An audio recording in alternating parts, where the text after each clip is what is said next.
L'humain a toujours ressenti ce besoin d'être accompagné, d'être soutenu, d'avoir un complément, de se sentir aimé, désiré. Mais parfois, ce besoin trouve son sens parfait que dans l'union de l'homme et de la femme. Et lorsqu'on n'est pas dans le mariage, on se sent en insécurité. Et cela, malgré son état financier, son aisance matérielle, malgré ses différents diplômes. Mais est-ce que le mariage a un sens propre à chaque individu?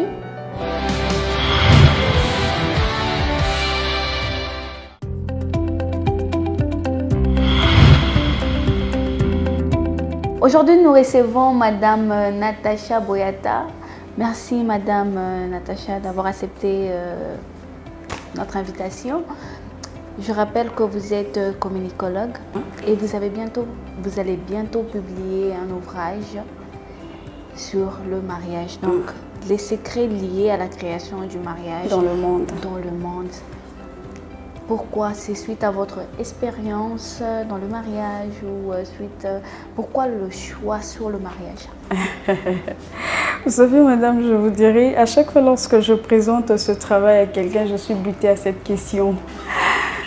Parlez-vous du mariage? Avez-vous assez de l'expérience? S'il faudrait parler de l'expérience... Non, malheureusement pas encore. C'est étonnant de parler vraiment et nous écrire sur le mariage. Est-ce que vous êtes inspirée? Vraiment. En fait, s'il faudrait parler de l'expérience personnelle dans la vie, dans le mariage, je dirais que je n'en ai pas parce que je suis jusque-là encore célibataire. Mais par rapport à l'expérience suite des épreuves, parce que, vous savez, parler du mariage, c'est question d'une révélation que l'on a reçue de la part du Seigneur. Donc c'est un peu ça. Donc vous dites que vous parlez du mariage parce que Dieu vous a révélé sur le mariage et parlé à son peuple sur le mariage. Et je pense que dans votre ouvrage, vous avez parlé de la particularité du mariage dont vous parlez dans votre ouvrage, que les gens ne connaissent pas. C'est quoi cette particularité dont vous avez été révélée? En fait, madame, depuis la nuit de temps, l'on nous a fait croire, soit l'on a cru que le mariage est venu au monde pour l'avantage de l'homme, alors que ce qui n'était pas le cas. Aujourd'hui, nous sommes là afin de pouvoir essayer un peu d'interpeller les consciences des hommes, de revenir à la base. C'est-à-dire le mariage a été, oui, de revenir à la raison bien sûr, c'est-à-dire le mariage a été créé à l'intérêt de l'homme pour l'assise de la société. C'est dans ce sens-là que le Seigneur est venu nous donner cette révélation afin de pouvoir faire un rappel à l'ordre. C'est-à-dire essayer un peu d'interpeller les hommes. Parce que, madame, vous comme moi, vous n'êtes pas censé l'ignorer que le mariage a perdu son sens dans le monde. Quand je dis que le mariage a perdu son sens dans le monde, je vois d'abord la manière de se formuler, qui n'est pas correcte d'ailleurs. Aujourd'hui, nous vivons le phénomène homosexualité, qui n'est pas d'ailleurs normal. Nous voyons le phénomène concubinage, malgré qu'un homme ou une femme qui est déjà mariée, qui est déjà engagée à une autre personne, mais il continue à vivre, oui, l'infidélité. Donc il a encore un autre partenaire en dehors. C'est ce qui n'honore pas le mariage. Donc le mariage a perdu son vrai sens. Raison pour laquelle nous sommes là afin de pouvoir essayer un peu de recadrer les choses, donc remettre de l'ordre. Permettez-moi le terme. Permettez-moi le temps parce que je ne voudrais pas être trop imposer les gens. Oui, non, je ne voudrais pas imposer, mais je voudrais interpeller les gens. Parce que tout ce qui vient du Seigneur, tout ce qui vient de Dieu doit être... C'est une mission qu'on vous a confiée par l'Éternel pour pouvoir éveiller la conscience des humains. Mais là, vous venez de dire quelque chose de très important, Madame Natacha, que le mariage n'est pas pour l'intérêt de l'humain, mais plutôt c'est à l'intérêt de la société. Non, le mariage n'est pas venu au monde pour l'avantage de l'homme. Mais le mariage est venu à l'intérêt, le mariage est créé à l'intérêt de l'homme pour l'avantage de la société. Il y a une nuance. Lorsqu'on pense que le mariage est créé dans le monde pour son avantage, on s'accapare du mariage. On vit seul le mariage. Mais lorsqu'on comprend que le mariage est créé pour soi, afin d'être un outil pour contribuer à l'avancement ou au développement de la société, c'est alors qu'on travaille dans son mariage correctement afin de pouvoir valoriser la société. C'est dans ce sens-là. Oui. Depuis tout ce temps, même moi personnellement, on a toujours pensé que le mariage c'est une affaire de deux personnes qui n'engagent personne d'autre à l'extérieur de votre couple. Mais là, aujourd'hui, vous venez de nous révéler que le mariage est plus l'intérêt de la société. L'avantage. À l'avantage de la société. D'ailleurs, dans votre ouvrage, il y a quelque part où vous avez dit « Notre rôle est de découvrir le secret caché derrière la création du mariage ». Y a-t-il un secret caché derrière la création du mariage en soi? En fait, là, quand je dis qu'on doit d'abord chercher à découvrir les secrets liés à la création du mariage, je suis en train de renvoyer l'homme à chercher d'abord à comprendre pourquoi la chose existe. C'est quoi son importance? C'est quoi sa valeur? Sa source de départ? Pourquoi il a été créé? En fait, si l'homme arrive à se poser cette question, je pense qu'on aura une réponse valable. Je pense qu'on aura une réponse valable par rapport à la question liée au mariage. Mais Madame Natacha, à votre avis, le mariage, c'est juste la relation de deux personnes qui acceptent de continuer, ou il faut régulariser au niveau des parents, hein, parce que dans notre culture aussi, parce que tout dépend d'une culture à une autre aussi, dans notre culture aussi, quand nous voyons le mariage, nous voyons dans l'union aux yeux de Dieu, aux yeux de l'État et aussi aux yeux de la famille.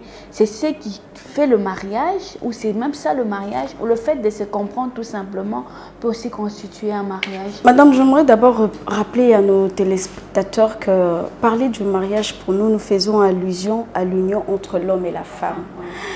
Donc, ça veut dire le mariage commence d'abord entre l'homme et la femme. Si nous venons régulariser les choses, c'est parce que nous voulons être protégés. C'est-à-dire, nous voulons juste montrer aux hommes que cette personne est liée à telle autre. Rien que ça. Mais le mariage, d'abord, c'est entre deux personnes. L'union qui est formulée, l'union qui est contractée entre deux êtres, c'est-à-dire l'homme et la femme. D'abord, c'est ça. Alors, vous pouvez nous développer un peu plus sur cette importance dans la société du mariage? Oui, madame, vous savez, j'aimerais d'abord vous rappeler, avant de répondre à votre question, madame. Vous savez, pour moi, parler de ce sujet n'est pas question de venir repenser sur ce qui existe déjà. Non, non, non, non, non, non. Parce que on repense... En fait, je ne suis pas en train de repenser sur ce qui existe, mais je suis en train de donner un sens à quelque chose qui devrait normalement exister de telle manière. En fait, c'est un peu ça. C'est dans ce sens-là que je suis en train de travailler. Vous savez, c'est une révélation bien évidemment, mais nous avons une source, c'est-à-dire le message, c'est-à-dire nous avons une source où nous avons tiré notre référence. C'est dans la Bible, dans le livre de Genèse. Il suffit seulement de comprendre, de lire, vous allez directement comprendre qu'effectivement le mariage a été créé pour l'avantage de la société, donc pour l'assise de la société. Dieu nous dit dans la Bible, dans le livre de Genèse, premier chapitre, à partir du 26e verset jusqu'au 28e, il dit « Faisons l'homme à notre image, selon notre ressemblance, afin que celui-ci domine sur toutes choses. » Et puis il revient encore dans le 28e verset, il est dit, Dieu créa l'homme et la femme, puis il leur dit, soyez féconds, multipliez-vous, remplissez la terre et la sujettissez. Et il revient encore. Il donne encore une précision à l'homme dans le jardin. Là, c'est dans Genèse 2e chapitre, versets 8 et 15. Dieu prit l'homme qu'il avait créé, il le plaça dans le jardin d'Éden et le dit cultive le sol et garde-le. Voyez-vous, là le mariage n'existait pas encore. Et puis par après, l'homme travaille et il était épuisé. Pour lui, il n'y avait point d'aide semblable. C'est alors que le Seigneur revient par la suite de créer la femme comme étant une aide semblable pour l'homme. C'est pourquoi nous disons que le mariage est créé à l'intérêt de l'homme pour l'assise d'une société. Dans quel sens? Parce que du moment où l'homme est accompagné d'une aide semblable, afin de pouvoir le soutenir, il a cette facilité de pouvoir rendre sa tâche convenablement dans la société. C'est pourquoi nous disons que le mariage a été créé à l'intérêt de l'homme, mais pour l'avantage de la société. Donc, si on est aide semblable, c'est afin de pouvoir soutenir l'homme, c'est afin de pouvoir l'aider pour qu'il soit capable de travailler pour l'intérêt de la société, pour l'avantage de la société. Oui, il y a des gens aussi qui ont fait des vœux de célibat, d'être célibataires. Donc, pour eux, ils n'ont pas l'essence de vivre ou de contribuer dans la société parce qu'ils ne sont pas dans le mariage. Vous savez, madame, Tout homme est appelé à être marié. Vous savez, madame, je veux peut-être choquer bon nombre de personnes, mais je veux le dire. Je veux quand même le dire, je n'ai pas le choix. Tout être est appelé à s'engager dans le mariage. Tout être est appelé à s'engager dans le mariage. Je sais que je suis Mal placé, non, je ne dis pas mal placé, mais je sais que je suis face à des chrétiens, à des croyants, à de non-croyants, à des hommes de Dieu expérimentés, qui sont d'ailleurs même experts en la matière. Mais si j'ai dit tout homme est censé s'engager dans le mariage, c'est-à-dire je me réfère de la parole du Seigneur dans la Bible qui dit Dieu créa l'homme et la femme. Écoutez-moi bien, madame. J'aimerais quand même que nous puissions analyser les choses ensemble. Dieu dit, Dieu créa, la Bible dit, Dieu créa l'homme et la femme. Dieu créa l'homme et la femme comme deux êtres humains dans la société, égaux. Mais pas comme étant deux partenaires dans le mariage. Complémentaire, oui. Non. Mais deux êtres humains égaux qui sont de missionnaires sur terre. Dieu créa l'homme et la femme et leur dit, soyez féconds, multipliez-vous, remplissez la terre et la sujettissez-vous. J'aimerais seulement attaquer, j'aimerais me marteler beaucoup plus sur la recommandation de soyez féconds. Vous savez, quand on dit à l'homme quand on recommande à l'homme d'être fécond, qu'est-ce que cela veut dire? C'est-à-dire, on te donne cette recommandation de pouvoir donner naissance à des êtres humains. À moins que je me trompe, madame. Voilà, bien évidemment. C'est-à-dire, et l'homme et la femme, l'on est censé donner naissance à des êtres humains. Or, on le sait tous que nul ne peut donner naissance à un enfant sauf pour autant avoir un partenaire à ses côtés. Et autrement, si nous l'avons bien... Pour ne parler que de ça, je n'ai attaqué que ça justement pour essayer de faire expliquer à nos téléspectateurs. Chacun a sa mission sur Terre. L'homme a sa mission, la femme aussi a sa mission. Mais ce qui les unit, c'est juste reproduire le monde. Oui, ce qui les unit, ce n'est pas seulement reproduire le monde, mais ce qui les unit, c'est d'abord ce soutien que tout être a besoin afin de pouvoir bien accomplir sa mission. C'est ce qui unit l'homme et la femme, dans le mariage d'ailleurs. Et vous nous avez parlé du mystère. Revenons sur vraiment le principal du sujet de cette révélation, le mystère caché du mariage. Comment l'homme doit-il s'y prendre? Parce que ce qui est mystérieux et caché, hein, c'est toujours difficile à le découvrir. Comment l'homme doit-il s'y prendre pour pouvoir découvrir ces mystères cachés pour mieux donner? Vous savez, madame, on a été appelé dans l'admirable lumière du Seigneur afin de pouvoir propager cette lumière aux autres. Raison pour laquelle nous sommes là, afin de pouvoir parler de cette question. Je sais que peut-être je serai mal comprise pour plusieurs personnes, mais je serai patiente. Je serai patiente, je parlerai, je reviendrai, je parlerai, ainsi de suite, jusqu'à ce que l'homme comprenne. Vous savez, madame, Vous m'avez posé la question de comment savoir afin de... comment savoir... Comment s'y prendre pour découvrir ce ministère qui est caché? Comment s'y prendre pour découvrir ces mystères cachés, vous savez, madame, au travers... En fait, d'abord, j'aimerais d'abord... Là, j'ai oublié. Comment s'y prendre pour découvrir le mystère caché? D'abord, au travers des enseignements. Au travers des enseignements que l'on doit recevoir. Au travers des enseignements, au travers de la parole du Seigneur. Je ne voudrais pas beaucoup plus me marteler sur la parole du Seigneur parce que tout le monde ne lit pas la Bible. Oui, il y a quand même mais ceux qui sont censés lire la Bible et l'interpréter devraient accomplir une tâche correcte, c'est-à-dire devraient remplir une mission correcte afin de pouvoir nous enseigner suffisamment sur les secrets liés à la création du mariage. Parce que madame, bien évidemment que c'est une révélation, mais cette révélation est partie d'un décodage d'un message. Nous avons décodé un message. En fait, ce message, c'est que, comme je vous l'avais dit au départ, ce qui est écrit dans la Bible, dans le livre de Genèse. En fait, c'est ça le secret. C'est ça le secret d'ailleurs. Donc, l'homme est envoyé sur terre comme étant un missionnaire, raison pour laquelle le mariage lui est donné afin qu'il soit capable de pouvoir remplir sa tâche. C'est ça le secret. Ah, beaucoup de gens pensent que le mariage c'est une vie de deux personnes, sans ignorer qu'ils sont là principalement pour la société. Les mariages existent principalement. Vous savez madame, je veux vous dire, je veux donner mon exemple. J'ai rédigé un ouvrage, ok? C'est un travail scientifique. Je me suis donné tant de peine afin de pouvoir réaliser ce travail. À la fin de ce travail, je me dis que je dois entreprendre quelques projets pour la promotion de cette œuvre. Ok? Pour la promotion de cette œuvre, raison pour laquelle je suis là, afin de pouvoir parler de cette œuvre. Parce que je ne voudrais pas que le travail que j'ai consenti après tant d'années, ça parte en fumée. Ok? C'est de la même manière avec Dieu. Dieu, après avoir créé le monde, ok? Il a créé le monde. C'est une œuvre chère à Dieu. J'ai même évoqué cela dans cet ouvrage.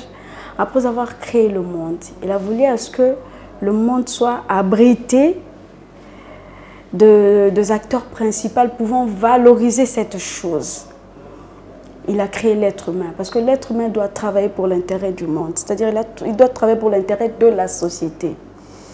Et puisque cet homme doit travailler pour l'intérêt de la société, il a besoin d'être soutenu d'une manière ou d'une autre, afin de pouvoir y arriver.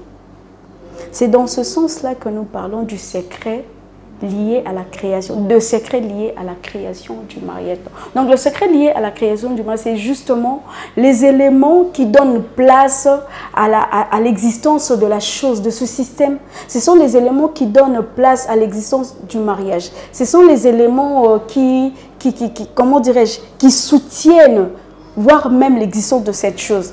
Parce que si l'homme n'avait pas la mission sur terre, je pense qu'il n'y aurait pas mariage. Donc le mariage a été créé pas pour l'épanouissement de l'homme, mais plutôt pour une mission accomplie. Madame, en fait, je ne voudrais pas... Il faut mieux qu'on fasse comprendre les téléspectateurs, surtout qu'aujourd'hui, nous essayons de conscientiser. Oui, bon, on va le dire ainsi. Oui. Si le mariage a été créé pour l'épanouissement de l'homme, pour quelle suite alors? Pour quelle suite? Parce qu'il faut qu'on se pose des questions. Si le mariage a été créé pour mon épanouissement, pour quelle suite? Dieu a vu que l'homme était seul, il se sentait isolé. Il se sentait seul dans et quoi? Non, il se sentait seul dans quoi? Oui, dans la société. Pourquoi il s'est senti seul dans la société? Parce qu'il était en train de travailler. Parce qu'il était il avait une tâche à remplir. C'est alors qu'il s'est senti seul et Dieu décide de lui créer un partenaire qui est une aide semblable. Justement. C'est pourquoi nous disons que le mariage est créé pour l'avantage de la société. C'est dans ce sens-là. Oui. Il y a quand même des processus à suivre ou des normes requises avant de s'engager dans le mariage aussi. Selon vous, quelles sont ces normes à suivre avant de s'engager? Vous savez, madame, là vous entrez, là vous allez me faire... là, c'est d'ailleurs la deuxième partie de notre ouvrage. Je ne voudrais pas trop parler de ça ici parce que je voudrais que l'on reste d'abord que l'on reste dans notre premier volume afin de pouvoir conscientiser vraiment les gens parce que l'importance du premier volume aura aussi son sens dans le deuxième volume, lorsque nous allons attaquer sur le plan choix et consort. Ok, c'est pourquoi je veux vraiment que nous puissions vraiment parler beaucoup plus du secret lié à la création du mariage. C'est alors que l'homme pourra comprendre l'importance du choix. C'est-à-dire quand on connaît la raison sur l'existence de la chose, son importance, sa valeur, on est capable de faire un bon choix. On est capable de faire un choix. On est capable, on est capable de pouvoir s'engager avec une personne requise, pouvant être une aide ou un soutien, parce qu'il faudrait le rappeler, tout le monde n'est pas son aide, tout le monde n'est pas une aide, tout le monde n'est pas un soutien pour soi. Ça, il faudrait le rappeler. Oui. Aussi, dans un paragraphe, j'ai lu que vous avez dit « Ceci résout le problème ». Vous dites que parler des objectifs du mariage, ceci résout le problème dans la nature humaine. Le problème dans la nature humaine. Il y a un problème à En fait, madame, vous savez, l'homme est créé avec un objectif sur terre, ok? L'homme a reçu plutôt une vision de la part du Seigneur de pouvoir dominer sur toute chose. L'homme a reçu une recommandation afin de pouvoir procréer, donner naissance, c'est-à-dire de garnir, d'élargir, de se multiplier. Et l'homme aussi a reçu encore une autre mission qui est de pouvoir cultiver les sols et puis garder. Vous savez, madame, je veux vous dire quelque chose qui est très, comment dirais-je, quelque chose qui est très nécessaire, très important. Vous savez, la meilleure façon de pouvoir garder la société, c'est investir dans l'homme. Dans quel sens? Étant donné que le mariage, l'union entre l'homme et la femme donne naissance à des êtres humains qui sont une population dans la société. Le mariage a cette obligation de pouvoir garder la terre. De quelle manière? C'est d'investir dans l'homme. C'est-à-dire, c'est d'investir dans sa descendance. C'est d'investir dans sa descendance. C'est-à-dire, de quelle manière? Par rapport à votre question, de quelle manière? L'homme donne naissance à un enfant. Généralement, l'homme, quand il donne naissance à un enfant, il pense que je donne naissance à un être humain. Non. L'homme ne donne pas tellement naissance à un être humain, mais l'homme donne aussi naissance à un caractère, à un comportement, à une attitude. Même la biologie nous le prouve. La transmission, quand il y a naissance, il y a transmission de caractère d'une manière génétique. Ok? La transmission de caractère d'une manière génétique. Donc, l'homme donne naissance à un comportement dans la société. Maintenant, c'est lui qui est censé donner naissance à l'être qui doit nous relever plus tard dans la société, doit jouer son rôle, en fait, doit faire accomplir cette tâche convenablement pour que cette descendance ne s'en détourne pas du droit chemin. C'est pourquoi je dis que le mariage intervient dans la nature de l'homme, dans ce sens-là. C'est-à-dire lorsque l'homme arrive à faire un bon choix, lorsque l'homme s'engage dans sa relation de couple avec son partenaire, leur union a cette possibilité de pouvoir produire un comportement dans une société, une attitude dans une société. Mais il y a aussi des personnes, des femmes, sans le vouloir, qui finissent leur vie sans trouver la personne qui les est destinée. Donc, pour eux, ils n'ont pas sens à la vie alors. Non, je ne dirais pas qu'il n'y a pas sens à la vie. Vous savez, tout être a un sens dans la vie. Vous savez, ne pas se marier ne veut pas dire qu'on n'a pas un sens. Ne pas se marier veut tout simplement dire qu'on n'a pas compris ce à quoi nous étions, c'est à quoi nous étions destinés dans ce monde. C'est tout simplement ça. Parfois, quand ça nous arrive sans le vouloir. Oui, sans le vouloir, bien évidemment. Bon, vous savez, au fait, tout au début de cette émission, je vous ai dit que le mariage a perdu son sens. Simplement parce qu'on n'a pas compris ce que ces systèmes est venu faire sur Terre. Ce que ces systèmes représentent pour nos vies. Raison pour laquelle vous voyez d'autres personnes ne pas se marier aujourd'hui. Si l'homme avait aussitôt compris l'importance du mariage dans sa vie, je pense que tout homme se marierait. Oui. Oui. Mais nous voyons aussi des religieuses qui ont fait ce vœu de servir Dieu, mais qui accomplissent beaucoup de choses dans la société. D'ailleurs, la plupart des écoles, des églises, la plupart des gens où il y a vraiment de l'ordre, c'est chez les religieux qu'on voit ça, chez les religieux. Madame, vous savez... Comment ils ont réussi dans la société sans avoir un compte? Madame, vous savez, la mission pour laquelle nous sommes en train de parler, que le mariage doit soutenir, ce n'est pas la particularité, mais je parle de la généralité de choses. C'est-à-dire par rapport à ce que Dieu a dit à l'homme de faire sur terre. C'est dans ce sens-là. Vous savez, la mission générale, c'est quoi? C'est de pouvoir dominer sur toute chose. C'est d'être fécond. C'est de pouvoir garder le sol, c'est de pouvoir cultiver le sol. C'est dans ce sens-là que je parle de la mission. Bien évidemment que chacun de nous a une particularité. Comme moi, je suis là, je suis en train de parler du mariage comme étant une mission que le Seigneur m'a recommandée. Mais mis à part cela, j'ai encore d'autres choses que je fais. Mais le plus important, je me donne à 100% dans ça. Puisque je sais que c'est une mission, c'est la généralité de toutes choses de ma vie. Pourtant, nous voyons aujourd'hui tous les jeunes qui se pressent au mariage. Beaucoup de gens, pour eux, sans le mariage, c'est fini. Mais la société ne va pas de l'avant dans nos vies. Bien évidemment. Donc, parce qu'ils n'ont pas bien compris. Heureusement que vous avez attaqué ce point. D'ailleurs, c'est pour ça que le Seigneur nous a révélé de parler de ce sujet. Parce que beaucoup de personnes se marient, mais la société ne va pas de l'avant. Tout simplement parce que l'homme a voulu s'approprier, s'accaparer du mariage. Pour soi-même. Madame Natacha, vous ne pensez pas que vous aurez un peu du mal à faire comprendre autrement les gens sur le sens du mariage? Comment vous allez vous y prendre pour mieux faire comprendre l'autre sens du mariage? Vous savez, madame, le début, ou soit le départ a toujours été très difficile pour l'homme. Le départ a toujours été très difficile pour l'homme, vous savez, madame. C'est comme même Martin Luther King, quand il a rêvé que le noir pouvait étudier dans les mêmes écoles avec le blanc. Avec le temps, c'était difficile. Au départ, excusez-moi, c'était difficile, mais avec le temps, le rêve a fini par se concrétiser. Mais ce qui est révélé par Dieu, comme vous l'avez dit, donne toujours la provision pour pouvoir le mettre en acte. Mais pour finir, s'il vous plaît, Madame Natacha, je voulais que vous nous parliez vraiment de votre révélation. Comment l'avez-vous comprise? Comment l'avez-vous eue? Et pourquoi Dieu vous a-t-il confié à vous cette mission de changer les choses du coup dans la tête de gens? Surtout que c'est vraiment une idée universelle maintenant qu'il faut Vraiment, c'est ça le problème. Et comment avez-vous pris ça? Comment avez-vous compris? Avez-vous accepté de donner cette révélation?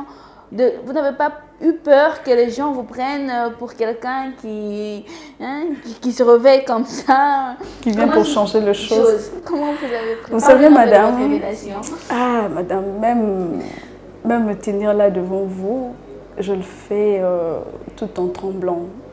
Simplement parce que je sais que je dois faire face à des expérimentés.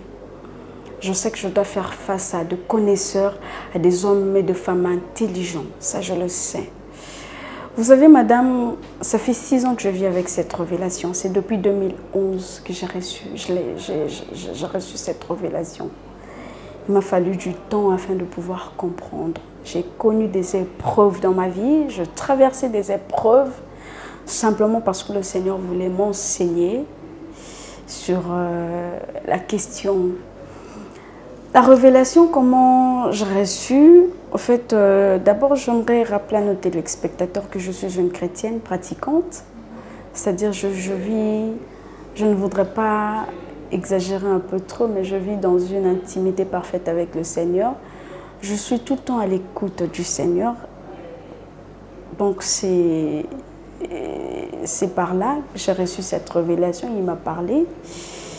Il m'a parlé tout le jour, il m'a enseigné, il me dit ce que je devrais écrire, ce que je devrais dire.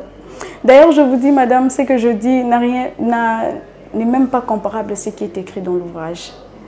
Je te dis, ce qui est écrit, c'est tellement fabuleux. Des fois, même lorsque je lis, je n'en reviens pas.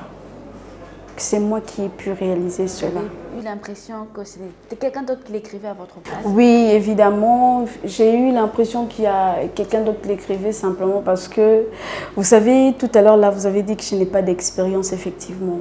Je n'ai pas d'expérience, aucune expérience. Même sur le plan amical, je n'ai aucune expérience parce que je n'ai pas eu à vivre même une semaine avec un homme. Être passé du temps une semaine avec un homme, je n'ai jamais eu à le faire. Donc, je ne connais rien du tout de ce qui se passe entre l'homme et la femme. Mais par contre, le Seigneur est venu afin de pouvoir nous parler, nous dire des choses que nous devrions parler à son peuple.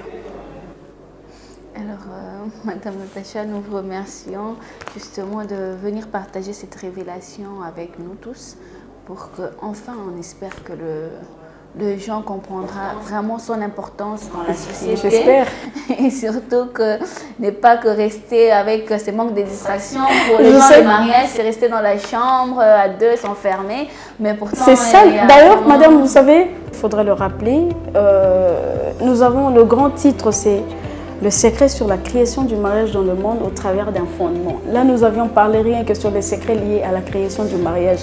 Maintenant, la deuxième partie, c'est le fondement du mariage. Pourquoi le mariage a été-il créé au travers d'un fondement? Quand on parle fondement, nous voyons le soubassement qui soutient, les soubassements qui existent entre dans l'union de l'homme et la femme. Je veux finir par cette question parce que je ne peux pas finir cette émission sans poser cette question. Madame Natacha, vous avez dit les réalités du mariage dans le monde et selon la divinité. Expliquez-nous ces deux paramètres. La réalité du mariage dans le monde, mais dans la divinité. Ça veut dire, l'homme est une création divine, ok? Il est venu pour accomplir une mission. C'est là la divinité des choses. Mais le mariage est venu pour soutenir cette création divine qui existe pour travailler pour l'intérêt du Seigneur. C'est dans ce sens-là que nous avions dit. Merci beaucoup, Madame Natacha. C'est vraiment un réel plaisir de vous recevoir sur ces plateaux et nous rappelons à nos téléspectateurs que nous reviendrons encore sur ces plateaux pour parler du deuxième volume de votre ouvrage intitulé « Les secrets liés à la création du mariage dans le monde ». Merci beaucoup, Madame Natacha.